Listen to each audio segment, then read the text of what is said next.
محفل، نعت، ختم، نیاز، یہ وہ خوبصورت معاملات ہیں جو عام مسلمان کے دین کو، ایمان کو اور عقیدے کو محفوظ کر دیتے ہیں۔ محفوظ کرنے میں اس کا، کیونکہ عام طور پر لوگ تقاریر سننے کی طرف کم اور اس طرف زیادہ جاتے ہیں، اور یہی چیز پھر انہیں علماء کی طرف بھی جی لے کے جاتی رہی ہے۔ تو یہ چیز کی امپورٹنس جتنی ہے، اور جو ان چیزوں کو لے کے چل رہے ہوتے ہیں اللہ کی رضا کے مطابق، ان کی امپورٹنس تو ہے۔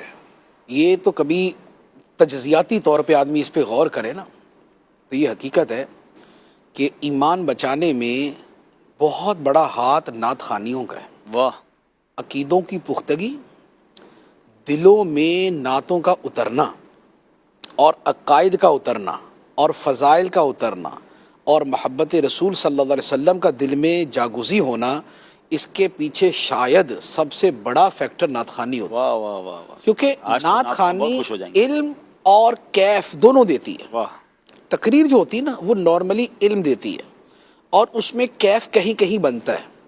کتاب زیادہ تر علم دیتی ہے، کیف کم بنتا ہے۔ لیکن نعت خوانی جو ہے نا وہ دو چیزوں کو اکٹھے دل میں اتارتی ہے۔ بالکل، تو اس لیے نعت خوانی بہت عظیم جو ہے وہ چیز ہے۔ حتیٰ کہ اعلیٰ حضرت علی رحمہ نے ایک جگہ تو یہاں تک فرمایا ہے، جیسے ایک جگہ تو ویسے سوال ہوا نا کہ عشق رسول صلی اللہ علیہ وسلم پیدا کرنے کا طریقہ، تو فرمایا سیرت کا مطالعہ نمبر 1، نمبر 2 درود شریف کی کثرت، اور نمبر 3 کسی خوش الہان نعت خوان سے نعتیں سننا۔ کیا بات ہے، بالکل ایسا ہی ہے۔ اور یہ بالکل حقیقت، بالکل حقیقت، کہ اسی سے عشق و محبت پیدا ہوتے۔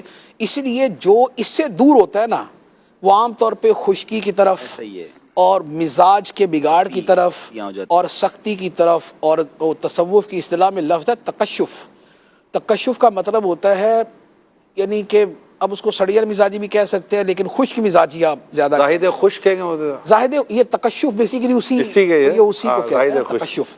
اور زاہد بھی تو ہو نا، پتہ چلا زاہد بھی نہ ہو، صرف تکشف ہی ہو اس اس کے کے اندر۔ علاوہ یہ نعت خوانی اور ذکر رسول صلی اللہ علیہ وسلم اس انداز پر، اور یہ جو ایک نعت خوان کے ایک اپنے انداز ہوتے ہیں، یہ اہل سنت کی پہچان ہے الحمدللہ۔ اس کے بغیر بھی تو لوگوں نے واعظ و نصیحت سنے ہوئے ہوتے ہیں، جو جس کو نام واعظ و نصیحت کیا، لیکن وہ چیزیں اور وہ تڑپ اور وہ بلکنا، وہ مدینے کی یاد میں تڑپنا، اور عشق رسول میں رونا، یہ بیان کے اندر کتنے رونے والے نظر آتے ہیں اور نعت کے اندر کتنے رونے والے نظر آتے ہیں، اس سے فرق پتہ چل جاتا ہے۔ تو یہ بڑی عظیم چیز ہے یہ۔